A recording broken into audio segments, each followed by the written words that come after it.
انجیر کی قسم والزیتون، زیتون کی قسم، وطور سینین، کوہ طور کی قسم، وہذا البلد الآمین، اس عظمت والے برکت والے شہر مکے کی قسم، لقد خلقنا الانسان فی احسن تقویم۔ اللہ تعالیٰ کہتے ہیں کہ ہم نے انسان کو بہت بہتر تقویم میں پیدا کیا ہے۔ اب دو نکتے، لیکن ہوتا کیا ہے؟ ثم رددناہ اسفل السافلین، پھر یہ اپنے اعمال کی بنا پہ، اپنے کرتوتوں کی بنا پہ، اپنے عقائد کی بنا پہ، اپنے نظریات کی بنا پہ پستیوں میں جا گرتا ہے۔ کل انعام بل ہم اضل، بلکہ جانوروں سے بھی نیچے جا گزرتا ہے۔ اب دیکھیں، انسان اللہ کی مخلوق ہے۔ اللہ کی کسی تخلیق پہ غور کر لیں، آج تک سائنٹسٹ، دانشور حیران ہیں کہ جو بھی اللہ نے بنایا ہے، جیسے بنایا ہے، اس کے اندر ان کی عقل دنگ رہتی ہے۔ مثلا بکری کا بچہ، دیکھو اس کی ٹانگیں چار ہیں، لمبے لمبے کان ہیں، لیکن ہر بندے کو پیارا لگتا ہے۔ خرگوش کا بچہ، حالانکہ جانور ہے، ہر ایک کو پیارا لگتا ہے۔ کبوتر ہے، طوطا ہے، گلاب کا پھول ہے، چنبیلی ہے، کسی کو دیکھ لیں، کسی نے نہیں کہا کہ اس کو ایسے نہیں ایسے بنانا چاہیے تھا تب خوبصورت ہوتا۔ تو انسان تو پھر ہے۔ اب یہ انسان پستیوں میں کیوں گرتا ہے؟ جب یہ اپنے افکار، اپنے نظریات خود سے بنا لیتا ہے۔ اب وہ کیا ہے؟ جی میرا جسم میری مرضی۔ اب آپ میں سے کوئی بوڑھا ہونا چاہتا ہے؟ کیا آپ کی مرضی چلتی ہے؟ یہ ہمارے بھائی کرسیوں پہ بیٹھ کے نماز پڑھ رہے ہیں، کیا ان کا دل کرتا ہے کہ ہم سجدہ نہ کریں؟ کیوں نہیں کر رہے؟ ان کی اپنے جسم پہ مرضی نہیں چلتی۔ ایک بندے کو فالج ہو جاتا ہے، اچھا اب فالج ہو گیا، کیا اس کی مرضی چلتی ہے اس پہ؟ ہمارے ابھی ایک اسٹوڈنٹ ہے، ینگ ہیں، پولیس میں ڈرائیور تھے غالباً، انہیں فالج ہو گیا جوانی میں، اب وہ چل نہیں سکتے۔ یہ پاگل کہتے ہیں میرا جسم میری مرضی۔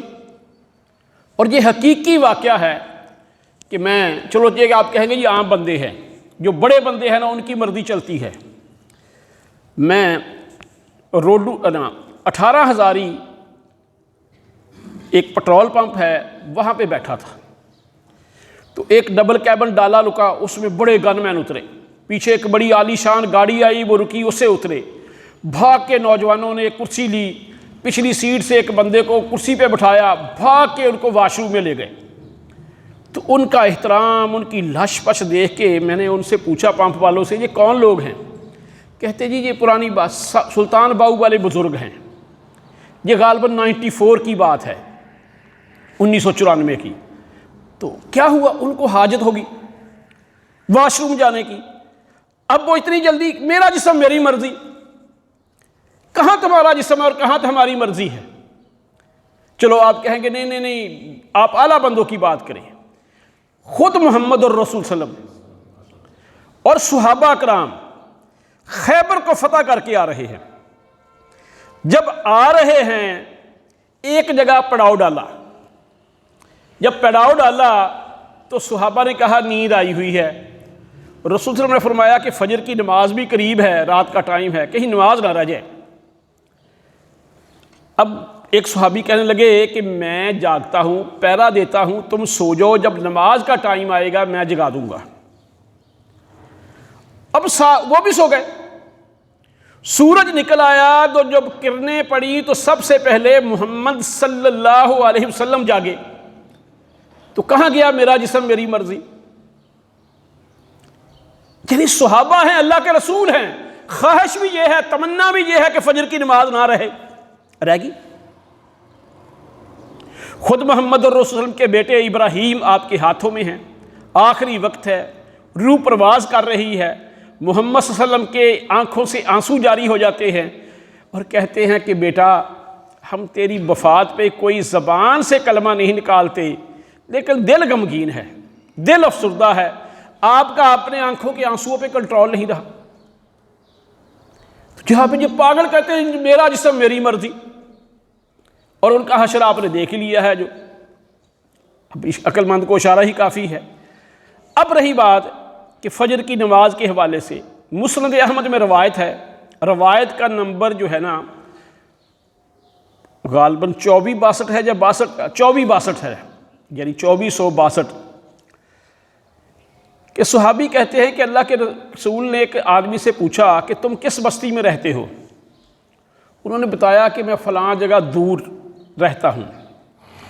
آپ نے فرمایا کہ جس بستی میں 3 بندے ہوں، کتنے بندے ہوں؟ 3، اور وہاں پہ اگر اذان نہ دی جائے اور وہ جماعت کے ساتھ نماز نہ پڑھیں تو ان پہ شیطان مسلط ہو جاتا ہے۔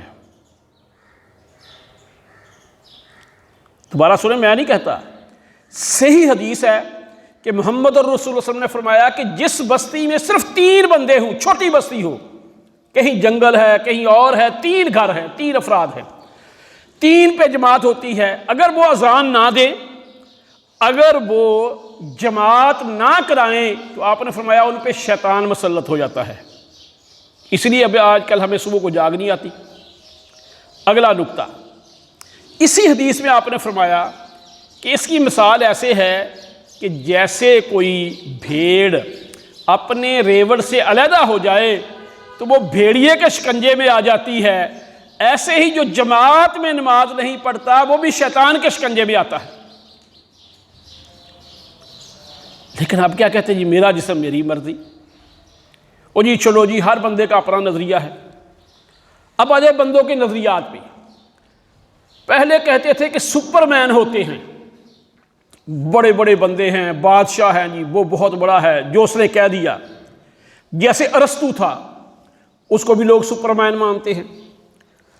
ارسطو کا ایک نظریہ تھا کہ اگر 2 پتھر بلندی سے گرائے جائیں، ایک کا وزن 1 کلو ہے، دوسرے کا 10 کلو ہے، وہ کہتا تھا کہ 10 کلو والا 10 گنا ٹائم پہلے زمین پہ پہنچ جائے گا۔ گلیلیوس کے بعد ایک سائنسدان آیا، وہ پیسا کے ٹاور پہ چڑھ کے اس نے 2 پتھر گرائے۔ پیسا کا ٹاور تھوڑا سا جھکا ہوا ہے ایک طرف کو، وہ دونوں ایک ہی ٹائم پہ گرے۔ اس نے یونیورسٹی میں پروفیسر تھا، سارے پروفیسروں کو بلا لیا۔ پروفیسروں نے جب دیکھا کہنے لگے نہیں، ہماری آنکھوں کو دھوکہ لگ گیا ہے، ارسطو غلط نہیں ہو سکتا۔ یعنی یہ نظریہ ہوتا تھا اس وقت لوگوں کا کہ سپر مین وہ بہت بڑی چیز ہے۔ لیکن اب سارے سائنسدان سب مانتے ہیں کہ ارسطو غلط تھا، گلیلیو ٹھیک تھا۔ اور جو چھوٹے بچے ہیں ان کی 9th کی کتاب میں لکھی ہوئی ہے گریویٹیشنل ایکسلریشن کی ڈیفینیشن، ثقلی اسراء جسے آپ کہتے ہیں۔ تو برکیف پھر جی چلا کہ نہیں ایک بندہ جو ہے نا سپر مین نہیں ہے، پھر مینی مین تھاٹ جو ہے نا، بہت سارے بندوں کی سوچ جو ہے نا، جو اس سے کام ہونا وہ صحیح چلتا ہے۔ پھر جمہوریت کا نظریہ آ گیا۔ اب جمہوریت کا نظریہ، اس میں کہا کیا گیا؟ Government of the people, by the people, for the people, کہ بندوں کی حکومت بندوں کے اوپر، بندوں کے ذریعے۔ اب بھیڑوں کا ریوڑ ہے، اس کے اوپر بندہ ہانکنے کے لیے ہوتا ہے، بھیڑوں کی حکومت بھیڑوں کے ذریعے بھیڑوں کے اوپر نہیں ہوتی۔ گدھا ہے، گدھوں سے کام لینے کے لیے انسان ہوتا ہے، گدھوں کی حکومت گدھوں کے اوپر نہیں ہوتی۔ تو یہ کیسے ممکن ہے کہ انسان کی حکومت انسانوں کے ذریعے انسانوں کے اوپر؟ اسلام اس کنسیپٹ کو نہیں مانتا۔ اسلام کا تصور کیا ہے کہ جو بھی جس کو نظام سنبھالا گیا ہے، جس کو ذمہ داری دی گئی ہے، وہ اللہ کے تابع ہے، وہ اللہ کے احکام لوگوں پہ امپلیمنٹ کرواتا ہے۔ نبی کا، رسول کا معنی ہوتا ہے میسنجر، پیغام دینے والا۔ یہ ہے اسلام کا نظریہ۔ اب آپ دیکھو، جس کو ہم کہتے ہیں کہ جی بہت اچھا نظریہ ہے، اچھا پھر ہمارے ہاں نا جی یہ بڑی ایک غلط فہمی ہے، جو کمیونزم کی خوبیاں ہیں، جو سوشلزم کی خوبیاں ہیں، جو بھی کسی اور نظام کی خوبیاں ہیں، خوبیاں وہ آلریڈی اسلام میں ہیں۔ لیکن ہمارے ہاں جی یہ اسلامی ہے جی، لیکن کہیں گے کیا کہ ہم اسلام اور جمہوریت چاہتے ہیں ملک میں. کیا چاہتے ہیں؟ اسلام اور جمہوریت. بھئی جب ایک چیز کے ساتھ اور لگتا ہے، مثلا آپ جب گاڑی خریدنے جاتے ہیں، آپ کمپنی کو کہتے ہیں کہ مجھے گاڑی اور سٹپنی چاہیے. جب سٹپنی اس کا پارٹ ہے وہ گاڑی کے ساتھ ہی ہوتی ہے. آپ کہتے ہیں گاڑی اور اس کے پہیے بھی چاہیے. آپ کہتے ہیں گاڑی کے ساتھ اس کی سیٹیں بھی چاہیے مجھے.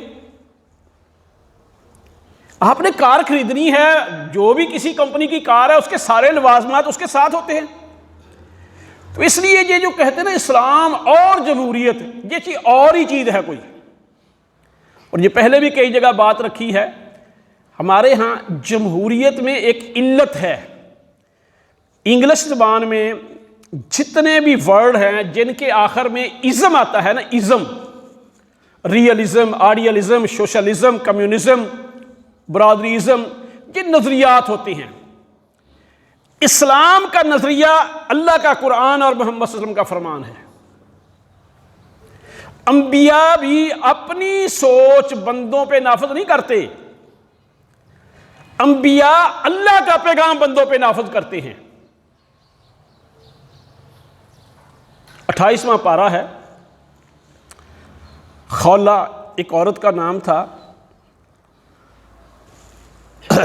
قد سمع اللہ قول التی تجادلک فی زوجہا، یہ 28ویں پارے کا آغاز ہے کہ اللہ کہتے ہیں کہ اللہ، اے نبی، اللہ نے اس عورت کی بات سن لی ہے جو تجھ سے اپنے خامد کے بارے میں جھگڑ رہی تھی. ان کو ان کے خامد نے ماں کہہ دیا. زمانہ جاہلیت میں یہ تھا کہ جو اپنی بیوی کو ماں کہہ دے طلاق ہو جاتی ہے. اب وہ بھی بوڑھی تھی، میاں بھی بوڑھا تھا، جب اس نے کہہ دیا وہ رونے لگ گیا. اب یہ خولہ رضی اللہ تعالیٰ عنہ اللہ کے رسول کے پاس آئیں. کہاں گئی؟ اللہ کے رسول کے پاس. حضرت عائشہ کہتی میں بھی بیٹھی تھی سین میں ہی، تو یہ ایک عورت اللہ کے رسول کے ساتھ خسر فسر کر رہی ہے، لیکن مجھے سمجھ نہیں آ رہا تھا کہ کہہ کیا رہی ہے. اب اللہ کے رسول سے کہتی ہے کہ میری جوانی اس کے ساتھ گزری، فلاں ہوا، اب بڑھاپا آ گیا، میں کدھر جاؤں. آپ نے اس وقت تک کوئی جواب نہیں دیا جب تک آسمانوں سے وحی نہیں آ گئی. حالانکہ آپ بھی لوگوں کے ہمدرد تھے. یعنی دین انبیاء کی سوچ بھی نہیں، دین من جانب اللہ ہے. تو اس لیے یہ جو ہمارے ہاں نظریات ہے نا جی، پہلے سپرمین کا نظریہ، پھر اجتماعی سوچ کا نظریہ، یہ سارے جو ہے نا اجتماعی سوچ. اب دیکھیں نا اجتماعی سوچ کیا ہے. رشیا کے اندر اجتماعی سوچ کیا ہے. افغان جنگ کے اندر وہ 10 فوجی جو بھیجتے تھے نا، 10 فوجیوں کے گروپ کے ساتھ کھانا، راشن، اس کے ساتھ ایک عورت بھی دیتے تھے ان کو. ان کی سوچ تھی کہ ان کی ضرورت ہے، وہ کہتے تھے کہ جنگ میں ہے، زیادہ تو نہیں بھیج سکتے، ان کے لیے ایک عورت بھیج دو. اب ان کی اجتماعی سوچ یہ ہے. اب یورپ میں وہ جو اجتماعی سوچ بنی ہوئی ہے وہ آپ کے سامنے ہے. فریڈم فریڈم فریڈم، آزادی. اچھا، کسی اور معاشرے میں اجتماعی، انسانوں کی سوچ اپنی ہوتی ہے. اچھا، اب جی بلکہ نا بڑا نظریہ ہے. ہمارے ہاں کہہ رہتے ہیں کہ نہیں بس نا جی، کوئی بھی چیز ہے اسے کون ڈیفائن کرے گا. جیسے کہ آج کل ہمارے پاکستان، میرا مذہب جو ہے نا انسانیت کی خدمت. اچھا بھی مان لیا انسانیت کی خدمت. اب کون ہے انسان؟ کیسے پیدا ہوا انسان؟ یہ کون بتائے گا؟ اگر ڈارون سے پوچھیں گے، اس کے نظریے کو مانیں گے، پھر وہ کہے گا بندروں سے بنا، مینڈکوں سے بنے، کوئی کسی اور چیز سے بنے، وہ کہے گا ادھر سے بنے ہیں، وہ انسان ہیں. اب یہ کون بتائے گا؟ اللہ بتائے گا. اللہ نے آدم کو کیسے پیدا کیا، پھر آدم کی آگے نسل کو کیسے پیدا کیا. اللہ کو مانیں گے تو آپ کو پتہ چلے گا کہ انسان کیا ہے. اب انسانیت کی خدمت کا بھی کیسے، وہ ہر بندے کی اپنی سوچ ہے. میں نے شاید پہلے بھی کہا ہو کہ پرانی بات ہے، غالباً یہ 90 کی بات ہے یا اس کے قریب کی بات نہیں، اس سے پہلے کی بات ہے، کچھ 86-88 کی بات ہوگی. ایک نا گاڑی لاہور سے خریدی، شو روم سے، بڑی ایڈوانس تھی. وہ ناروے کی حکومت نے عیسیٰ کھیلوی کو گفٹ دی تھی. اس نے کچھ عرصہ استعمال کی، باقی جیسے بندہ ریسیل کر دیتا ہے. تو جب خریدنے گئے تو ہمارے ایک دوست تھے، وہ فوت ہو گئے، انہیں نا عیسیٰ کھیلوی کو کہا کہ آپ نے بڑا گا بجا لیا ہے، اب توبہ کر لیں، کوئی بات کرنے لگے۔ کہتا میں تو نیکی کرتا ہوں، نیکی۔ کہتا دکھی انسانیت کے دل بہلاتا ہوں، اس سے بڑی نیکی کیا ہے؟ یعنی اب نیکی کیا ہے جی تو ہر بندے کے نزدیک مختلف ہے۔ ایسے ہی اور بڑے ہیں، اب ہم ایسی مثالیں نہیں دیتے۔ تو جب تک آپ اللہ کو نہیں مانیں گے اس وقت تک آپ کل انعام ہی رہیں گے، پھر بندوں کو پتہ ہی نہیں چلتا۔ مثلا بہت عرصہ پہلے امریکہ کے اندر تقریباً 900 کے قریب لوگوں نے اجتماعی خودکشی کی تھی کہ ہم شاید آسمان کی دنیا کی مخلوق ہی نہیں ہیں۔ ایسے بڑے سسٹم ملتے ہیں۔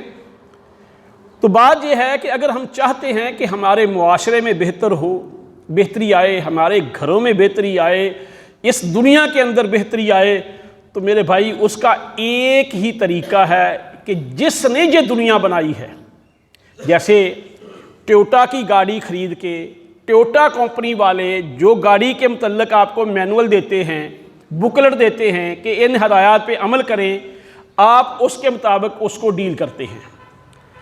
اسی طرح کہ آپ کوئی الیکٹرانکس کی چیز لیتے ہیں، اس کے ساتھ وہ آپ کو ایک بکلٹ دیتے ہیں کہ اس کو ایسے استعمال کریں، تو آپ اس کو ویسے استعمال کرتے ہیں۔ ایسے ہی کوئی اور میڈیسن لیں، کمپنی والے ساتھ دیتے ہیں کہ اس کی اتنی مقدار لیں، اس سے زیادہ لیں گے یہ نقصان ہوگا، اگر اینٹی بائیوٹک ہے تو اتنے دن لیں، اس سے کم نہ لیں، تو آپ اس پہ عمل کرتے ہیں۔ بھئی جس نے جو چیز بنائی ہے اس کے بارے میں جو بکلٹ وہ دیتا ہے اس پہ تو آپ مانتے ہیں۔ تو اللہ نے آپ کو پیدا کیا، اس نے آپ کو یہ کتاب دی ہے آپ کے لیے ضابطہ حیات کے طور پہ، اور اس کا عملی نمونہ، اس کو ڈیمانسٹریٹ کر کے کس نے دکھایا؟ پریکٹیکلی کس نے کر کے دکھایا؟ وہ محمد الرسول صلی اللہ علیہ وسلم ہے۔ اچھا اب کیا ہوتا ہے انسانوں کی سوچ سے؟ اب مسلمانوں میں دیکھ لیں، ہمارے ہاں کہا گیا کہ یار اگر بندے خود سے قرآن و حدیث کو سمجھیں گے نا تو اس لیے پھر نا مسئلہ بنے گا، اس لیے آپ نہ کسی ایک بندے کے پیچھے لگ جائیں، اختلاف نہیں ہوں گے۔ اب ہمارے پاکستان کے اندر ہی امام ابو حنیفہ الحمدللہ ہم ان کا احترام کرتے ہیں، عزت کرتے ہیں، نیک مانتے ہیں، جنتی مانتے ہیں، یہ ہمارا گمان ہے ان کے بارے میں، غیب تو اللہ جانتا ہے۔ ان کو ایک سکالر مانتے ہیں، لیکن آگے حنفیوں کے پھر دو گروہ بن گئے، ایک بریلوی ایک دیوبندی، پھر آگے دیوبندیوں کے دو گروہ بن گئے کہ ایک حجاتی گروپ ہے ایک مماتی گروپ ہے، اس میں سے آگے چل پڑے پھر ایک تبلیغی جماعت ایک سپاہی صحابہ، دونوں کا آپ ایکشن دیکھ لیں۔ آپ کسی اور طرف آ جائیں، ہمارے بریلوی بھائیوں کے آگے کوئی سہل وردی، کوئی قادری، کوئی نقشبندی، کوئی کچھ۔ تو میرے بھائی یہ اختلافات بندوں کی سوچوں سے نہیں ختم ہوں گے کہ جو بندے کہیں لَقَدْ كَانَ لَكُمْ فِي رَسُولِ اللَّهِ أُسْوَةٌ حَسَنَةٌ، تو ہمارے لیے محمد صلی اللہ علیہ وسلم کی زندگی نمونہ ہے۔ اختلاف پیدا ہو کا کیسے ختم ہوگا؟ کہ صحابہ کرام رضوان اللہ مجمعین آپ کے جانے کے بعد تلواریں نکال کے آگے اسقیفہ بنی سعدہ کے اندر مہاجر کہنے لگے کہ خلافت ہمارا حق ہے، ہم نے بڑی قربانیاں دی، گھر بار چھوڑے، سب کچھ کیا۔ انصار کہنے لگے ہمارا حق ہے۔ دونوں کے درمیان تلواراں نکل آئیں۔ ابو بکر صدیق آئے، انہوں نے دیکھا کہ یہ مسئلہ تو گڑبڑ ہے، انہوں نے ایک چھوٹا سا جملہ بولا، چھوٹا سا، اپنی طرف سے نہیں، کہنے لگے محمد الرسول صلی اللہ علیہ وسلم نے فرمایا الائمۃ من القریش، کہ خلیفہ قریشی ہوگا۔ اس کے بعد اب تاریخ اٹھا کے دیکھ لیں، کسی انصار نے کبھی مطالبہ ہی نہیں کیا، سب سرنڈر ہو گئے۔ پھر اختلاف یہ پیدا ہوا، یہ حدیثیں بھری پڑی ہیں، ہمیں اور اختلافات تو اخباروں والے نظر آتے ہیں جو قرآن و حدیث میں ہیں، چونکہ ہمیں آپ جتنے بیٹھے اگر گریبان میں نگاہ ڈالیں کہ ہماری زندگی کے مطالعے کے اندر ٹی وی کو کتنا ٹائم ہے، قرآن پڑھنے کو کتنا ہے، حدیث کی کتاب کتنے گھرانوں میں ہے، دنیا جہان کی آپ کے ہاں کتابیں ہوں گی۔ اب اختلاف ہوا کہ مکے والے کہنے لگے کہ ہم نے ان کو مکے لے جا کے دفن کرنا ہے، مدینے والے کہنے لگے ہم نے ادھر دفن کرنا ہے، اس پہ بھی گڑبڑ ہوگی۔ تو ابو بکر صدیق نے ہی فرمایا کہ نبی جس جگہ پہ فوت ہو وہ جگہ بھی تبدیل نہیں کرتے،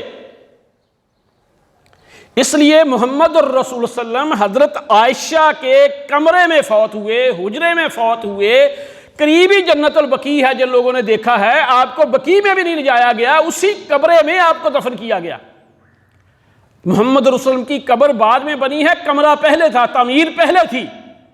بلکہ ایک دفعہ یہ جب گورنمنٹ آئی ان کی موجودہ جو ہیں اس خاندان کی، تو انہوں نے بڑے وہاں پہ چیزیں گرائیں، تو ان میں یہ بھی بات آ گئی کہ اللہ کے رسول کی جو قبر کے اوپر تعمیر ہے اس کو بھی گرانا چاہیے یا نہیں۔ تو بڑی وہ پاکستان سے بھی علماء کو بلایا گیا، ادھر سے بھی بلایا گیا، بہت بیٹھے۔ انہوں نے کہا کہ یہ تعمیر قبر پہ نہیں بنائی گئی، تعمیر کے اندر قبر بنائی گئی ہے، یہ پہلے سے ہے، صحابہ کے دور میں رہی ہے، اور رسول صلی اللہ علیہ وسلم نے فرمایا کہ میری سنت اور میرے خلفائے راشدین کی سنت کو لازم پکڑو۔ جب من حیث الجماع صحابہ کا عمل بھی ہمارے لیے دلیل ہے، تو اس لیے انہوں نے ایسے کیا، اس لیے یہ نہیں ہو سکتا، یعنی دلیل سے انہوں نے چھوڑ دیا۔ اب بات کیا ہے کہ اختلاف پیدا ہوا، اس کا حل کیا ہے کہ جب محمد الرسول صلی اللہ علیہ وسلم کا فرمان آ گیا، سب نے گردن جھکا دی، کوئی آگے گیا ہی نہیں۔ تو اب ساری گفتگو کا خلاصہ کیا ہے میرے بھائی؟ خلاصہ یہی ہے کہ جب تک میں اور آپ قرآن و حدیث کو نہیں سمجھیں گے، اس کا مطالعہ نہیں کریں گے، تو میرے بھائی پھر دھوکہ ہی لگے گا۔ اور یاد رکھیں کہ جتنی کوئی قیمتی چیز ہوتی ہے اس کی بارے میں اتنی ہی احتیاط کرنی پڑتی ہے۔ دیکھیں فصلیں ہیں، عام فصلیں خودرو بھی ہوتی ہیں، ان کی کم بھی حفاظت کر لیں وہ ہو جاتی ہیں، لیکن جو قیمتی فصل ہے، اگر آپ جہاں پہ زعفران لگانا چاہیں تو آپ کو بڑی اس کے لیے تگ و دو کرنی پڑے گی۔ جتنی قیمتی فصل ہوگی اتنی آپ کو محنت زیادہ کرنی پڑے گی۔ دین سے قیمتی چیز دنیا کے اندر کوئی نہیں، سب سے قیمتی چیز دین ہے، جس کے لیے انبیاء نے پتھر کھائے، انبیاء کے سر قلم کیے گئے، انبیاء کو آروں کے نیچے چیر دیا گیا، لوگوں کا گوشت لوہے کی کنگھیوں سے نوچا گیا، حضرت سمیہ رضی اللہ تعالیٰ کو شہید کیا گیا، حضرت یاسر رضی اللہ تعالیٰ کو 2 اونٹوں کے درمیان چیر دیا گیا، حضرت حمزہ سید الشہداء ان کی لاش کا مسئلہ کیا گیا، لیکن میرے بھائی کس کے لیے؟ دین کے لیے۔ آج میں اور آپ صبح کو نیند قربان نہیں کر سکتے دین کے لیے، حالانکہ عربی زبان میں تال کا لفظ ہوتا ہے کہ ادھر آؤ، حی علی الصلاۃ، حیا کے اندر ڈانٹ ہے کہ ادھر آؤ، لازمی آؤ، اس میں گنجائش نہیں ہے۔ حی علی الفلاح، آؤ فلاح کی طرف، آؤ کامیابی کی طرف، لیکن ہمارا ذہن کیا ہے کہ کامیابی کہاں ہے؟ اسی لیے میرے بھائی مجھے اور آپ کو اتنے وسائل ہونے کے بعد، اتنے ریسورسز ہونے کے بعد ٹینشن ہی ٹینشن ہے، سکون ہے ہی نہیں، مسائل ہی مسائل ہیں۔ اور سچی بات ہے کہ جتنا کسی آپ ڈی سی کے پاس چلے جائیں، سی پی او کے پاس چلے جائیں، آپ کا اتنے ہی بڑے اختیار ہیں، اس کو کبھی رات کو پوچھ کے دیکھیں اگر آپ اس کے دوست ہیں، اس کے اوپر کتنا پریشر ہے۔ کیوں پریشر ہے؟ ایک تو یہ ہے کہ قولوا قولا سدیدا، سچ ہمیشہ ایک ہی دفعہ بولنا پڑتا ہے، اور جو بندہ سچ بولتا ہے ہمیشہ بہادر ہوتا ہے۔ جب بندے کا سٹینڈ سچ پہ ہوتا ہے تو اسے کو ڈگمگانے کی ضرورت نہیں ہوتی، لیکن جھوٹ ہلاک کرتا ہے۔ لیکن ہم لوگ میرے بھائی یہ سوچتے ہی نہیں۔ تو اس لیے خدا را میرے بھائی مجھے اور آپ کو یہ چاہیے کہ ہم اس لیے نہیں کہ ہمارا اس میں فائدہ ہے، دیکھیں فرنج بینیفٹس کچھ فائدے ہوتے ہی ہوتے ہیں۔ مثال کے طور پہ میں جہاں جمعہ پڑھاتا ہوں سارے بھائی احترام کرتے ہیں، اگر میں اس لیے جمعہ پڑھاؤں کہ لوگ میرا احترام کریں، پھر اللہ کے لیے نہیں۔ میں اگر اس لیے جمعہ پڑھاؤں کہ میں جس دفتر میں جاؤں لوگ میرا کام کر دیں، نہیں، میرا یہ ہو کہ اللہ کا دین سربلند ہو، امام الانبیاء حضرت محمد الرسول کا طریقہ سربلند ہو، جس مقصد کے لیے اللہ نے مجھے اور آپ کو پیدا ہوا کیا ہے وہ طریقہ بلند ہو۔ اگر تو ہم یہ کام کریں گے تو اللہ کو قبول ہوگا، ورنہ قیامت والے دن سب سے پہلے جہنم میں جو لوگ پہلے پھینکے جائیں گے ان میں سخی ہوگا، شہید ہوگا، مولوی ہوگا، عالم ہوگا۔ کیوں؟ کہ وہ اس لیے کہ ہماری واہ واہ ہو اس لیے کام کرتے تھے۔ اللہ سے دعا ہے کہ اللہ مجھے اور آپ کو عمل کی توفیق عطا فرمائے۔